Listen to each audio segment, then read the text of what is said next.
Hello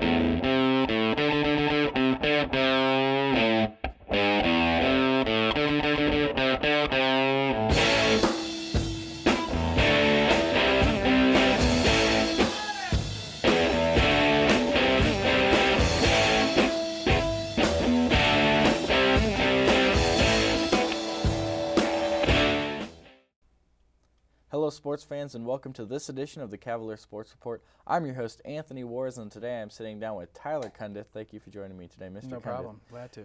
Your title is the Sports Information Director. What all does that include as far as your responsibilities? A lot of what I do is the publications and the promotion for the athletic department, all 18 sports, through media guides, press releases, contacts with media, Twitter, Facebook, and then also I do all the web for the athletic department. So you have a lot of responsibilities that you need to take care of. How much pressure does that put on you, and how organized do you have to be to have all those things done? Well, the organization that I have, like I said, if you come to my office, it may not look it's super organized, but the thing is I know where everything is. I know the timetables that I've got to have, and I've got to set certain times, where I've got to, I know have things that need to be done and deadlines for myself and try to meet those deadlines, and that's how I stay organized that way. You've been here at the college for 20 years, and 19 of those as the Sports Information Director. You're actually the first Sports Information Director in the school's history. What pride do you take in your job here at JCCC? Oh, I love working here. It's a great place. The kids are great. Our coaches are outstanding. The staff, the faculty. This is a great community college and a great college overall. I left for a little bit. I was here for a couple years, and I decided to go do the PR job for the Kansas City Attack professional indoor soccer team. And after 2 seasons working at that level, I realized that my love was for the college athletics and working with college athletes. And this is a great place because not only do I have the athletes that are coming here that I promote, I also get to promote our athletes to the next level, to those schools, and that's what's great about working at this level. Your resume actually includes, like you said, working for the Kansas City Attack, but the Chiefs, a major lacrosse team, a golf magazine, and even ESPN. What all, between all those jobs, have you learned to really help you with this job? And also, like you said, you came back. What made you come back as far as the school? Well, all the experience that I've had is just helped me be a more well-rounded, more professional at what I do. In college, I worked for the Sports Information Office at the University of Kansas, and that's kind of what got me into what I wanted to do. For the Chiefs, I was in ticket operations, so I learned that side of the business. The magazine and the Major Indoor Lacrosse, those were opportunities that came out of freelance opportunities. I did all the publications for Major Indoor Lacrosse League, even though they were on an East Coast league. The owners actually lived in Kansas City, and I knew them through ties through the Attack. And then for ESPN, it was also through my Attack association. We had 4 players and a coach get selected to play in the All-Star game in Buffalo, and ESPN said they needed some PR type people like myself to help with the announcers, with information on the players during the broadcast, and the league chose me to do that. And so I had that great experience. I got to sit in the booth behind and hand them all the notes on the players during the broadcast. So, and then the publication, I met the owner of that publication, Dave Garcia, at a luncheon one day when I was PR for the Attack, and through that association I got involved with him, and because I was teaching golf at the time, became an advisor for his publication, and I've written some stories for him. And then I also helped him out with his golf tournament management company, which is they manage celebrity golf tournaments in town, and so it's just been a great experience, and I've been able to use a lot of different things that I know how to do in different areas, so it's been a lot of fun. Well, going back to something you said earlier, you've been here for 20 years, as I said earlier, and you said that you work a lot with Facebook and Twitter. Obviously that wasn't here 20 years ago. Mm-hmm. So what's that been like, incorporating Facebook and Twitter? Has it been a blessing or sort of just another thing added to your to-do list? Oh, no, it's great. It's a great way to communicate with because this whole media thing's evolved. Publications are going away. And now to get your information out, you have to do it through web tools like that. And it's just Twitter. I try to, if we can, I try to do 3 different tweets a day on something about the athletic department if I can.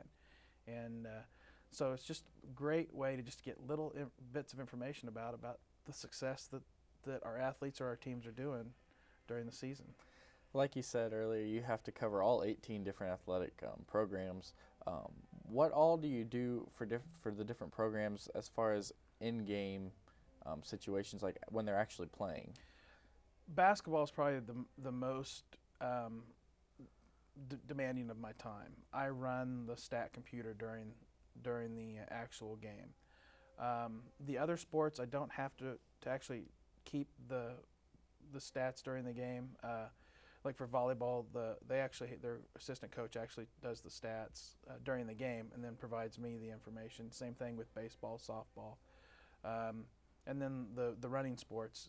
Like there'll be an event like at Emporia, and after the event, those are posted online, and I just get those from their webpage and then link them to our webpage. So basketball's the one that's the most demanding for me. Something that you do and do very well is your media guides. They've actually gone on and won some pretty prestigious awards. What pride do you take in your work as far as media guides? Oh, that's a lot of pride.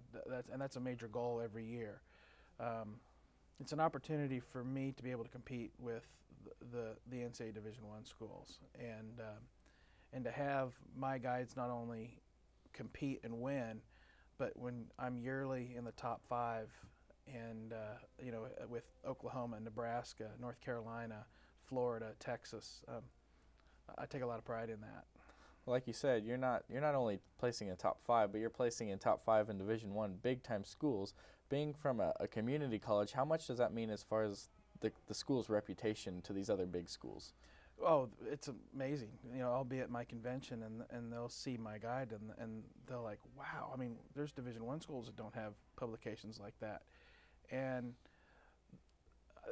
I do that because, one, it's good for us, for our kids. That, if they want it, not only do they get looked at because of their performance on their court or in their sport, but they might get noticed by a school that they see the guide come across their desk, and then all of a sudden, and they realize, they see how nice the publication is, and then they start learning about the school and the program and the history of the program and all the success that it's had. Well, then maybe that opens a door that maybe an athlete wouldn't have been seen otherwise. And definitely a big part that you play. You actually also coach a golf class, and then you have a summer camp for golf. Mm-hmm. And a lot of people would say you're pretty available to do that because you have a 488-yard ace in DeSoto. What was that like, hitting that shot? Oh, that day was crazy. I was actually running a camp, and that particular day it was probably 95 degrees, 30 to 40 mile an hour winds, and at that time the course didn't have an irrigation system, so it was just rock hard, like cement. I hit the shot, cut the dog leg, got it over the trees, and I knew I hit a good shot. I just didn't realize that it was going to be, in the hole. And we actually went down and didn't see the ball, so we went back and hit from another of my students' golf balls, and about 200 out, hit that on the green. So I thought we were putting for eagle, and when one of the kids went to get the flag stick out, he said, "Hey, Coach, there's a ball in the hole." And I said, "Really?" I said, and he pulled it out, and it had my logo on it. So the first thing I looked to see was if there was anybody playing a joke, if somebody on the end. But that course and 95 degrees out, nobody was there but us. So yeah, it was pretty crazy. So what was it like? It's just a little side note, but what was it like going from you feel like you have a good shot and then not being able to find the ball, and then all of a sudden you realize hole in one? Yeah. Oh, crazy. Yeah. But a funny story about that is the week before we actually had one of our campers hit a hole in one on a little par 3. So we made this joke. Well, if you hit a hole in one, you got to buy Cokes for the camp. Well, so after I hit the hole in one, I realized, I said, "Hey, that's a hole in one." It wasn't even like, wow, it was Coke. All the kids wanted. They said they couldn't wait for me to buy Cokes for them. So I did. I brought a cooler of Cokes for everybody. So Definitely good times to remember. Finally, to end up here, like I said, you have a golf class and a golf camp. What are some ways students can get enrolled in that, and for your camps, what are the ages and some of the things that they need to have? The ages of our camp run age 7 to age 15, and we place them based on age and ability. That way, we can keep them, coordinated that way. And I've got a great staff that helps me out.